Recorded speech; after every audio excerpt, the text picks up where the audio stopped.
What if the secrets to understanding modern politics, economic inequality, social collapse, human behavior, and the ultimate fate of our civilization are not waiting to be invented tomorrow, but have already been recorded, tested, and proven over 5,000 years of documented human history? What if the patterns of human nature are so constant that the challenges we face today are simply the same ancient dramas played out on new technological stages? Welcome to Book Essence, where we unlock the essence of every book so you get the wisdom without spending weeks reading. Today, we are breaking down The Lessons of History by Will and Ariel Durant, a legendary distillation of 40 years of historical research into a masterclass on the forces that shape nations, empires, and the human soul. Let us unlock it. To understand the sweep of human history, Will and Ariel Durant begin by anchoring us to a humbling reality. History is a secondary branch of biology. Human beings are biological organisms operating on a physical planet subject to the exact same laws of nature that govern all living things. The authors extract three fundamental biological lessons that govern human history. Lesson 1. Life is competition. Competition is not a modern capitalist invention, it is a biological reality. Food, resources, mates, and influence are limited. When individuals, tribes, or nations stop competing, they are conquered or replaced. Cooperation is real, but it is primarily a tool used by groups to compete more effectively against other groups. Lesson 2. Life is selection. Nature does not believe in equality. Individuals are born with vastly different physical abilities, mental capacities, and character traits. Inequality is an inherent biological law. Lesson 3. Life must multiply. Nature prioritizes the species over the individual.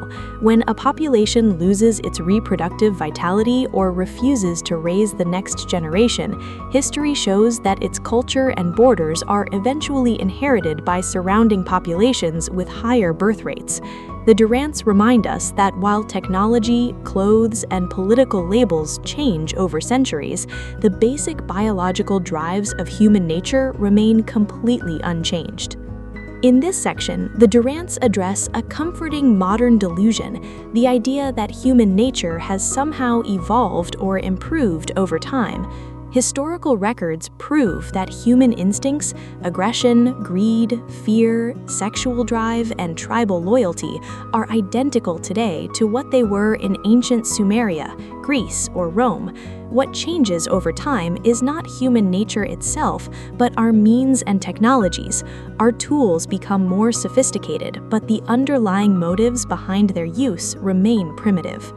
The authors show how moral codes are not static laws, but adaptive survival mechanisms that change based on economic eras.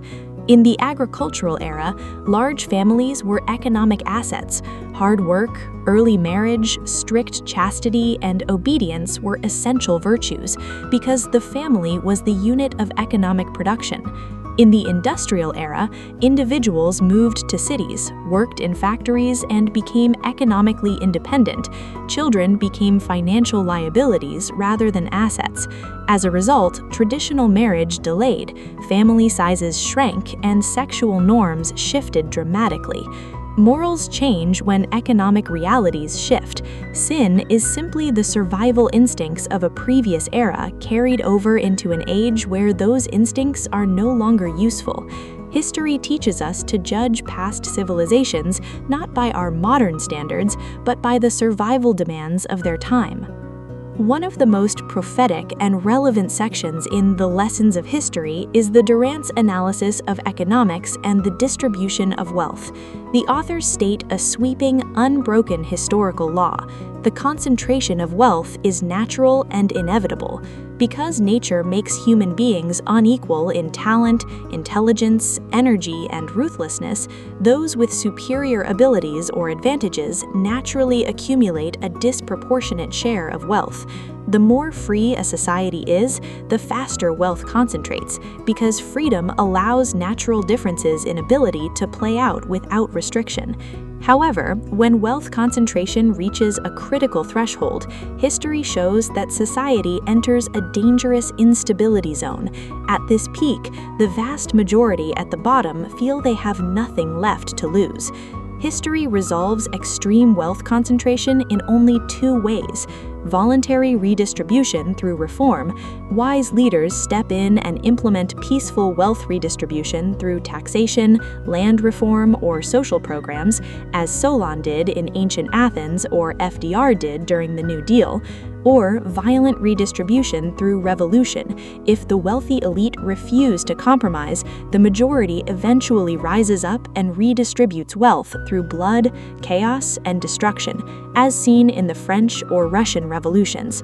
Inequality is inevitable under freedom, but unchecked inequality is fatal to civilization. Who should rule? Across 5 millennia, humanity has experimented with every conceivable form of government. The Durants observe that all forms of political organization are temporary and tend to move in a recurring historical cycle. Monarchy, rule by one. Monarchy provides stability, swift decision-making, and continuity. However, it inevitably fails because royal heirs are often incompetent, corrupt, or tyrannical. Aristocracy, rule by the few. Power shifts to an elite class of wealth, intellect, or military strength. Aristocracies often foster arts, architecture, and refined culture, but eventually become selfish, narrow oligarchies that exploit the masses. Democracy, rule by the many. Driven by outrage against oligarchy, the people establish democracy. Democracy celebrates freedom, human rights, and individual opportunity. However, the Durants warn that democracy carries the seeds of its own destruction. As democracy matures, it often degrades into mob rule. Politicians win votes not through wisdom, but by promising the public free gifts paid for by public debt or taxes on the wealthy. When a democracy becomes chaotic, financially bankrupt, and morally fractured, the people, desperate for order and stability, willingly surrender their freedom to a strongman. Thus, democracy collapses into dictatorship, and the cycle starts all over again. The Durants provide a masterfully objective view of religion's role in the rise and fall of civilizations. As historians who were not personally dogmatic, they reached a striking conclusion. There is no significant example in history of a nation enduring for long without a unifying religious faith. Why has religion persisted through every age of human existence? Because it performs essential social functions that law and police alone cannot achieve. Moral anchor. Religion provides a divine authority for moral codes. It gives people a reason to obey rules, respect property, and restrain their violent impulses even when no authority is watching. Consolation for suffering. Life for most of human history has been harsh, painful, and short. Religion offers hope, meaning, and comfort to those enduring extreme poverty, disease, and grief. Social cohesion. It binds individuals together into a shared community with common values, rituals, and purpose. The Durants observe a repeating pattern. When a civilization reaches its peak of intellectual sophistication, skeptical rationalism attacks religious beliefs. Science replaces faith. While this unleashes immense intellectual freedom, it often erodes the moral consensus holding society together. Without a shared spiritual or moral foundation, internal trust crumbles, hedonism spreads, and the civilization becomes vulnerable to collapse or conquest. Growth, decay, and the true meaning of progress. Why do great civilizations rise, collapse, and disappear into dust? The Durants reject the idea that civilizations die of old age like biological bodies. Civilizations die because of failures of leadership and adaptability. A civilization rises when a capable, creative minority successfully responds to environmental, economic, or military challenges. It decays when that creative leadership turns into a stagnant, self-serving elite that can no longer solve new problems. When the challenges facing a nation outweighs its creative capacity to solve them, the civilization collapses. This brings us to the ultimate question: is human progress real? If progress means that we are born happier, morally superior, or biologically smarter than our ancestors, the Durants answer with a clear no. A modern human experiencing a midlife crisis is no happier than an ancient hunter-gatherer. But if progress is defined as the accumulation and transmission of human knowledge, culture, and lessons of the past to the next generation, then progress is undeniably real. Through writing, books, architecture, and education, each generation inherits the mental wealth of all the generations that came before. Education is the vehicle that preserves civilization from reverting to barbarism. Let us bring together the greatest lessons from the Lessons of History by Will and Ariel Durant.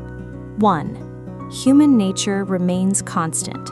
Tools change, but our fundamental biological drives, desires, fears, and instincts remain identical across millennia. 2. Wealth concentration is inevitable. Freedom and equality are opposing forces. Unchecked wealth concentration must be periodically resolved through peaceful reform or violent collapse. 3. Regimes move in cycles. Monarchy leads to aristocracy, aristocracy degrades into democracy, democracy can dissolve into mob rule, and mob rule invites tyranny.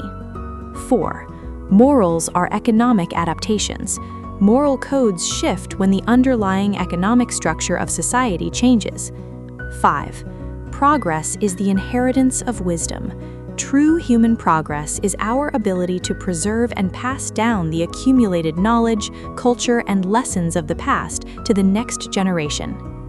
Will and Ariel Durant leave us with a profound, timeless thought. History is not a graveyard of dead ideas, but a living laboratory of human experience. Those who do not learn from the past are condemned to repeat its mistakes, but those who study history gain a quiet, enduring map to navigate the present. That is the essence of the Lessons of History, and that is what we do here at Book Essence. We take the world's most powerful books and unlock their wisdom so you can build something real, starting from exactly where you are. If this video brought you value, please like, subscribe, and share it with someone who wants to understand the deep forces shaping our world today. Every week on Book Essence, a new book, a new lesson, a new chance to grow. Until next time, keep reading, keep growing, and keep unlocking your essence. See you in the next one.